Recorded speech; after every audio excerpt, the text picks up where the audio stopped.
20 জুলাই 1969 মানব ইতিহাসের এক অবিস্মরণীয় মুহূর্ত। অ্যাপোলো 11 মিশনের নভোচারী নীল আর্মস্ট্রং চাঁদের ধূসর মাটিতে পা রেখে ঘোষণা করলেন, এটি একজন মানুষের জন্য একটি ছোট পদক্ষেপ, কিন্তু মানব জাতির জন্য এক বিশাল অগ্রযাত্রা। হিউস্টনের মিশন কন্ট্রোল রুমে তখন উল্লাসের বিস্ফোরণ। পুরো বিশ্ব, প্রায় 60 কোটি মানুষ তাদের টেলিভিশন সেটে দেখছে আমেরিকার এক ঐতিহাসিক বিজয়। স্নায়ুযুদ্ধের চরম উত্তেজনার মধ্যে মহাকাশ দৌড়ে সোভিয়েত ইউনিয়নকে পেছনে ফেলে আমেরিকা তার প্রযুক্তিগত এবং আদর্শগত শ্রেষ্ঠত্ব প্রমাণ করেছে। কিন্তু আমেরিকার এই বিজয়ের পেছনের মূল কারিগর আসলে কারা ছিলেন? ফ্লোরিডার কেপ কেনেডি লঞ্চ কন্ট্রোল সেন্টারে সেদিন লঞ্চ ডিরেক্টরের আসনে বসেছিলেন ডক্টর কার্ট ডিবাস, যার মুখে ছিল স্পষ্ট জার্মান টান। আর এই পুরো অভিযানের কেন্দ্রবিন্দুতে থাকা স্যাটার্ন 5 রকেটের, যা মানব ইতিহাসের সবচেয়ে শক্তিশালী যন্ত্র, তার প্রধান স্থপতি ছিলেন ডক্টর ভের্নার ভন ব্রাউন, আরেকজন জার্মান। তারা ছিলেন একদল জার্মান বিজ্ঞানী, যাদের অনেকেই মাত্র 25 বছর আগেই অ্যাডলফ হিটলারের জন্য মৃত্যু অস্ত্র বা প্রতিশোধের অস্ত্র তৈরি করছিলেন। কিন্তু কিভাবে নাৎসি জার্মানির সবচেয়ে প্রতিভাবান এবং বিতর্কিত বিজ্ঞানীরা আমেরিকার জাতীয় বীরে পরিণত হলেন? কিভাবে তাদের অন্ধকার অতীতকে মুছে ফেলে আমেরিকার স্বপ্ন পূরণের কাজে লাগানো হলো? এটি সেই গোপন অভিযানের গল্প, যার নাম ছিল অপারেশন পেপার ক্লিপ। এই গল্পের শুরু দ্বিতীয় বিশ্বযুদ্ধের রণাঙ্গনে। জার্মানির বাল্টিক সাগর তীরে অবস্থিত পিনেমুন্ডে নামক একটি গোপন গবেষণা কেন্দ্রে। এটি ছিল জার্মান সেনাবাহিনীর রকেট গবেষণার কেন্দ্র এবং এখানে জন্ম নিয়েছিল এমন এক প্রযুক্তি যা ভবিষ্যতের যুদ্ধ এবং মহাকাশ যাত্রার গতিপথ চিরদিনের জন্য বদলে দিয়েছিল। এই গবেষণা কেন্দ্রের মধ্যমণি ছিলেন এক তরুণ অভিজাত পরিবারের সন্তান এবং অত্যন্ত উচ্চাভিলাষী প্রকৌশলী ভের্নার ভন ব্রাউন।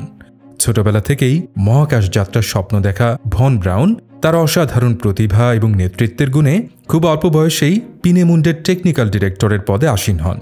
তার নেতৃত্বে একদল মেধাবী প্রকৌশলী এবং বিজ্ঞানী মিলে তৈরি করেন পৃথিবীর প্রথম দূরপাল্লার ব্যালিস্টিক মিসাইল, যার কারিগরি নাম ছিল A4। কিন্তু যুদ্ধের উন্মাদনায় ভন ব্রাউনের মহাকাশ যাত্রার স্বপ্ন পরিণত হয় এক ভয়ঙ্কর মারণাস্ত্রে। নাৎসি প্রচারমন্ত্রী জোসেফ গোয়েবলস এর নামকরণ করেন ভার্গেলটুংসওয়াফে 2 বা V2, যার অর্থ প্রতিশোধের অস্ত্র। V2 ছিল এক প্রযুক্তিগত বিস্ময়। এটি 46 ফুট লম্বা একটি রকেট, যা তরল জ্বালানিতে চলত। একটি জাইরোস্কোপ ভিত্তিক গাইডেন্স সিস্টেম ব্যবহার করে শব্দের চেয়ে 5 গুণ বেশি গতিতে প্রায় 90 কিলোমিটার উচ্চতায় উঠে গিয়ে কয়েকশো মাইল দূরে 1 টন বিস্ফোরণ নিয়ে আঘাত হানতে পারত। এর গতি এতটাই বেশি ছিল যে এটি আঘাত হানার আগে কোনো সতর্কবার্তা পাওয়া সম্ভব ছিল না। 1944 সাল থেকে যুদ্ধের শেষ পর্যন্ত 3000-এরও বেশি V2 রকেট লন্ডন, অ্যান্টওয়ার্প এবং প্যারিসের মতো শহরে নিক্ষেপ করা হয়, যাতে প্রায় 9000 বেসামরিক মানুষ নিহত হয়। এটি ছিল এমন একটি ভয়ঙ্কর অস্ত্র যা মিত্রশক্তির মনোবল ভেঙে দেওয়ার জন্য তৈরি করা হয়েছিল। কিন্তু এই প্রযুক্তির পেছনে লুকিয়েছিল আরও এক গভীর এবং অন্ধকার বাস্তবতা। এই V2 রকেটগুলো তৈরি করা হতো জার্মানির হার্জ পর্বতমালার অভ্যন্তরে অবস্থিত মিটেলভের্ক নামক এক বিশাল ভূগর্ভস্থ কারখানায়।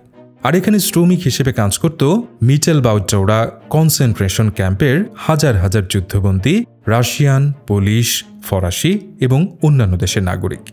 অমানসিক পরিশ্রম, দিনের পর দিন আলো বাতাসহীন পরিবেশে থাকা, ক্ষুধা এবং নাৎসি SS গার্ডদের পাশবিক অত্যাচারে প্রায় 20,000 বন্দী এই কারখানায় মৃত্যুবরণ করে।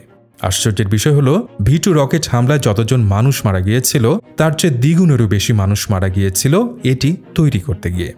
ভের্নার ভন ব্রাউন, যিনি ব্যক্তিগতভাবে এই কারখানায় গিয়েছিলেন, তিনি এই স্লেভ লেবার বা দাস শ্রমের ব্যবহার সম্পর্কে সম্পূর্ণরূপে অবগত ছিলেন। এই নৈতিক আপোষ তার চরিত্রকে চিরদিনের জন্য এক বিতর্কিত ব্যক্তিত্বে পরিণত করে রেখেছে। 1945 সালের বসন্ত। তৃতীয় রাইখের পতন তখন সময়ের অপেক্ষা। জার্মানির পরাজয় নিশ্চিত জেনে মিত্রশক্তিগুলোর মধ্যে এক নতুন প্রতিযোগিতা শুরু হয় জার্মানদের উন্নত প্রযুক্তি এবং বিজ্ঞানীদের দখল করার দৌড়। সোভিয়েত ইউনিয়ন পূর্ব দিক থেকে দ্রুত গতিতে এগিয়ে আসছিল। তাদের প্রধান লক্ষ্য ছিল পিনেমুন্ডে এবং ভন ব্রাউনের রকেট টিমকে আটক করা। সোভিয়েতদের নিজস্ব রকেট কর্মসূচির প্রধান সের্গেই করোলিভ, যিনি নিজে স্টালিনের গুলাগ স্ট্রোমো শিবির থেকে বেঁচে ফেরা একজন ব্রিলিয়ান্ট প্রকৌশলী ছিলেন, তিনি জানতেন যে জার্মানদের এই প্রযুক্তি হবে ভবিষ্যতের মহাকাশ দৌড়ের মূল চাবিকাঠি। সোভিয়েত ট্রফি ব্রিগেডগুলো জার্মান প্রযুক্তি বাজেয়াপ্ত করার জন্য মরিয়া ছিল। অন্যদিকে আমেরিকান সৈন্যরাও পশ্চিম দিক থেকে এগিয়ে আসছিল। এই পরিস্থিতিতে ভার্নার ভন ব্রাউন তার জীবনের সবচেয়ে গুরুত্বপূর্ণ সিদ্ধান্তটি নেন। তিনি এবং তার দলের শীর্ষ বিজ্ঞানীরা সোভিয়েতদের হাতে ধরা পড়ার চেয়ে আমেরিকানদের কাছে আত্মসমর্পণ করাকে শ্রেয় মনে করেন।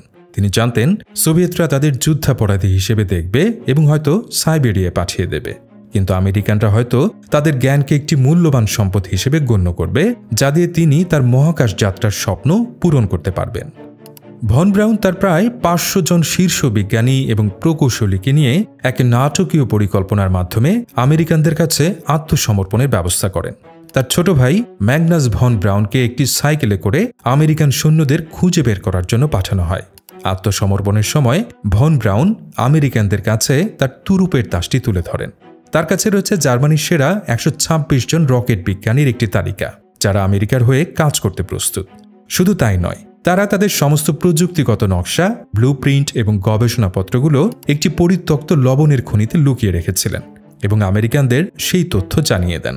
আমেরিকানরা এই সুযোগ হাতছাড়া করেনি। তারা দ্রুত সেই খনি থেকে প্রায় 14 টন ডকুমেন্ট উদ্ধার করে।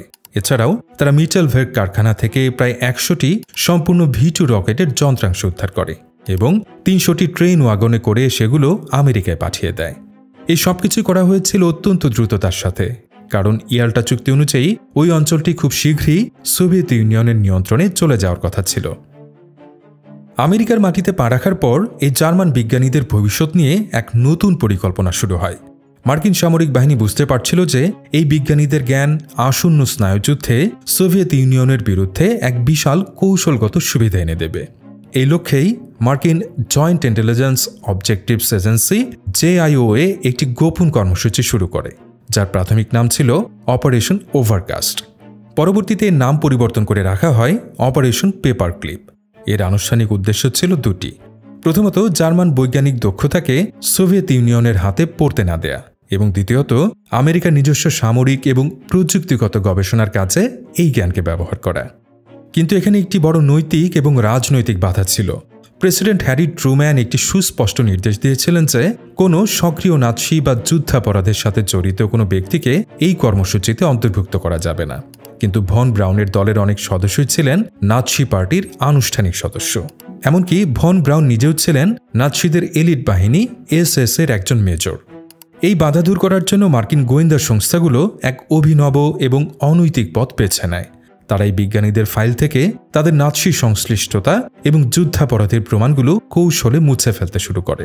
তাদের পুরনো জীবন বৃত্তান্ত সরিয়ে নতুন পরিচ্ছন্ন একটি জীবন বৃত্তান্ত তৈরি করে ফাইলের সাথে একটি পেপার ক্লিপ দিয়ে আটকে দেওয়া হতো। এই প্রক্রিয়া থেকেই পুরো অভিযানটির নাম হয় অপারেশন পেপার ক্লিপ। এর মাধ্যমে Wernher von Braun, Kurt Debus, Arthur রুডলফের মতো প্রায় 1600 জার্মান বিজ্ঞানী এবং প্রকৌশলীকে তাদের অতীত মুছে দিয়ে আমেরিকায় একটি নতুন জীবন দেওয়া হয়, যেখানে তাদের জ্ঞানকে জাতীয় নিরাপত্তার নামে কাজে লাগানো হবে। জার্মান বিজ্ঞানীদের প্রথম ঠিকানা হয় টেক্সাসের ফোর্ট ব্লিস এবং নিউ মেক্সিকোর হোয়াইট স্যান্ডস মিসাইল রেঞ্জে। আমেরিকার উত্তপ্ত মরুভূমিতে তারা তাদের বাজেয়াপ্ত করা V2 রকেটগুলোকে পুনরায় একত্রিত করে উৎক্ষেপণের কাজ শুরু করেন। এই পরীক্ষাগুলো আমেরিকান প্রকৌশলী এবং বিজ্ঞানীদের জন্য রকেট প্রযুক্তি বোঝার এক অমূল্য সুযোগ তৈরি করে দিয়েছিল। তবে জার্মান বিজ্ঞানী ও প্রকৌশলীদের প্রাত্যহিক জীবন ছিল এক সোনালী খাঁচায় বন্দির মতো। তারা ভালো বেতন এবং সুযোগ সুবিধা পেলেও তাদের গতিবিধি ছিল সীমাবদ্ধ, এবং আমেরিকান সহকর্মীদের মধ্যে তাদের নিয়ে অনেক সন্দেহ ও অবিশ্বাসও ছিল, কারণ মাত্র কয়েক মাস আগেই তারা ছিল শত্রু। কিন্তু ধীরে ধীরে তাদের অসাধারণ জ্ঞান এবং পেশাদারিত্বের কারণে তারা সম্মান অর্জন করতে শুরু করেন। পরবর্তীতে ভন ব্রাউনের পুরো টিমকে অ্যালাবামার হান্টসভিলে অবস্থিত রেডস্টোন আর্সেনালে স্থানান্তর করা হয়।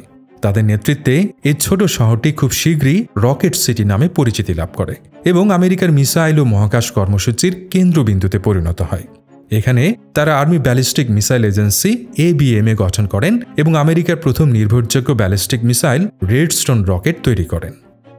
কয়েক বছর ধরে ভন ব্রাউনের দল মূলত সামরিক মিসাইল তৈরির কাজে নিয়োজিত ছিল, কিন্তু একটি ঘটনা পুরো পরিস্থিতিকে বদলে দেয়। 4 অক্টোবর 1957 সোভিয়েত ইউনিয়ন স্পুটনিক 1 নামক পৃথিবীর প্রথম কৃত্রিম উপগ্রহ সফলভাবে উৎক্ষেপণ করে। এই ছোট ধাতব গোলকটির বিপ বিপ শব্দ ছিল আমেরিকার জন্য এক বিশাল মনস্তাত্ত্বিক আঘাত। এটি ছিল প্রযুক্তির দৌড়ে আমেরিকার শ্রেষ্ঠত্বের প্রতি এক সরাসরি চ্যালেঞ্জ। আমেরিকানরা ভয় এবং লজ্জায় স্তব্ধ হয়ে যায়। তারা বুঝতে পারে যে মহাকাশ দৌড়ে তারা সোভিয়েতদের থেকে পিছিয়ে পড়েছে। এই স্পুটনিক সংকট থেকে উত্তরণের জন্য মার্কিন সরকার দ্রুত পদক্ষেপ নেয়। 1958 সালে তৈরি করা হয় national Aeronautics and space administration বা নাসা। হঠাৎ করেই ভার্নার ভন ব্রাউন এবং তার জার্মান দলটি আমেরিকার জাতীয় সম্পদে পরিণত হয়। এর আগে মার্কিন নৌবাহিনীর নিজস্ব ভ্যানগার্ড রকেট আমেরিকার প্রথম স্যাটেলাইট উৎক্ষেপণের চেষ্টা করেছিল। টিভিতে সরাসরি সম্প্রচারের সময় এটি ভয়াবহভাবে বিস্ফোরিত হয়, যা ফ্লপনিক নামে পরিচিতি পায়। এই ব্যর্থতার পর সরকার অনিচ্ছা সত্ত্বেও ভন ব্রাউনের দলে শরণাপন্ন হয় এবং তারা সফল হন।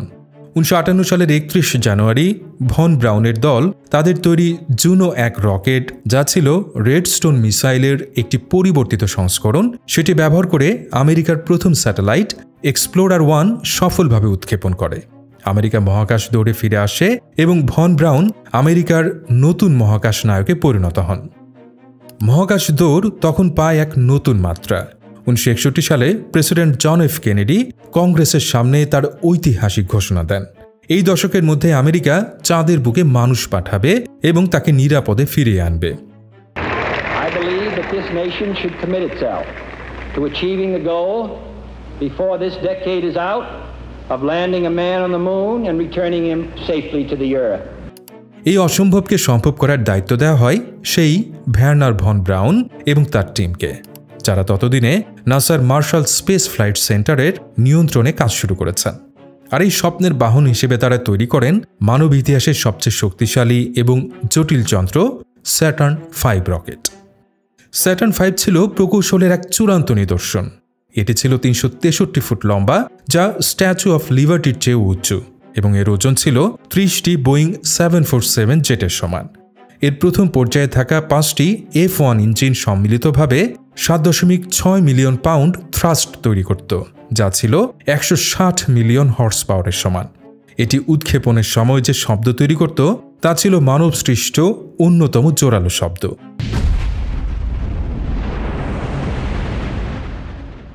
এটি ছিল একটি 3-স্তরীয় রকেট, যা অ্যাপোলো মহাকাশযানকে পৃথিবীর কক্ষপথ ছাড়িয়ে প্রায় 2.5 লক্ষ মাইল দূরে চাঁদের দিকে পাঠানোর জন্য ডিজাইন করা হয়েছিল।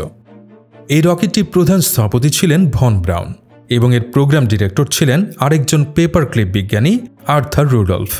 আর কেনেডি স্পেস সেন্টারের ডিরেক্টর হিসেবে প্রতিটি অ্যাপোলো মিশনের উৎক্ষেপণের দায়িত্বে ছিলেন কার্ট ডিবাস।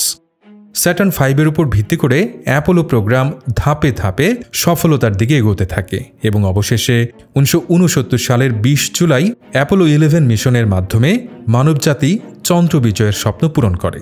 যে স্বপ্ন ভার্নার ভন ব্রাউন কৈশোরে দেখেছিলেন তা অবশেষে আমেরিকার পতাকার অধীনে বাস্তবায়িত হল।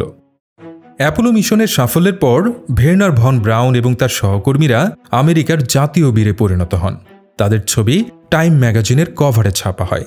তারা ডিজনি টেলিভিশনে মহাকাশ নিয়ে অনুষ্ঠান করেন এবং আমেরিকানদের কাছে তারা হয়ে ওঠেন মহাকাশ যুগের স্বপ্নদ্রষ্টা। কিন্তু তাদের এই সাফল্যের আলোর নিচে চাপা পড়েছিল তাদের অন্ধকার অতীত। 1970 এবং 80-র দশকে সাংবাদিক এবং ইতিহাসবিদরা অপারেশন পেপার ক্লিপের গোপন ফাইলগুলো নিয়ে গবেষণা শুরু করেন এবং এই বিজ্ঞানীদের নাৎসি সংশ্লিষ্টতার প্রমাণগুলো জনসম্মুখে নিয়ে আসেন। বিশেষ করে আর্থার রুডলফের ঘটনাটি বিশাল বিতর্কের জন্ম দেয়। তিনি মিটেলভের কারখানার প্রোডাকশন ডিরেক্টর ছিলেন, যেখানে হাজার হাজার দাস শ্রমিককে অমানসিক পরিস্থিতিতে কাজ করতে বাধ্য করা হয়েছিল। 1980-র দশকে মার্কিন বিচার বিভাগ তার বিরুদ্ধে তদন্ত শুরু করলে রুডলফ তার মার্কিন নাগরিকত্ব ত্যাগ করে জার্মানিতে ফিরে যেতে বাধ্য হন, যাতে তাকে যুদ্ধাপরাধের জন্য বিচারের মুখোমুখি হতে না হয়।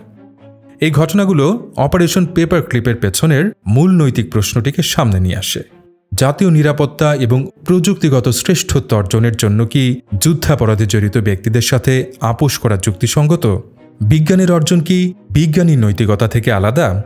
একদিকে ছিল বাস্তববাদীদের যুক্তি, যারা মনে করতেন যদি আমেরিকা এই বিজ্ঞানীদের না নিত তবে সোভিয়েত ইউনিয়ন তাদের নিয়ে যেত, যা স্নায়ুযুদ্ধে আমেরিকার জন্য আরও বিপজ্জনক হয়ে উঠত।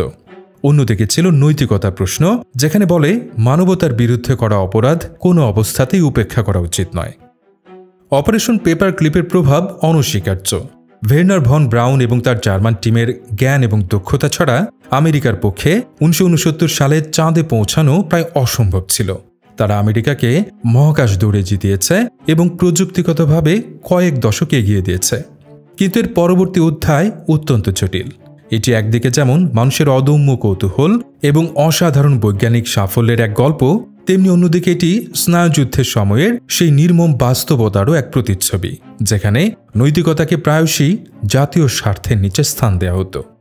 আমেরিকার চন্দ্রবিজয় ছিল স্নায়ুযুদ্ধের এক চূড়ান্ত মুহূর্ত, কিন্তু এর আলোর পেছনে লুকিয়েছিল দ্বিতীয় বিশ্বযুদ্ধের এক গভীর এবং অস্বস্তিকর অন্ধকার। অপারেশন পেপার ক্লিপ আমাদের মনেই করিয়ে দেয় যে ইতিহাসের বিজয়গুলো প্রায় জটিল এবং এর নায়কদের গল্পও সবসময় সাদা কালো হয় না।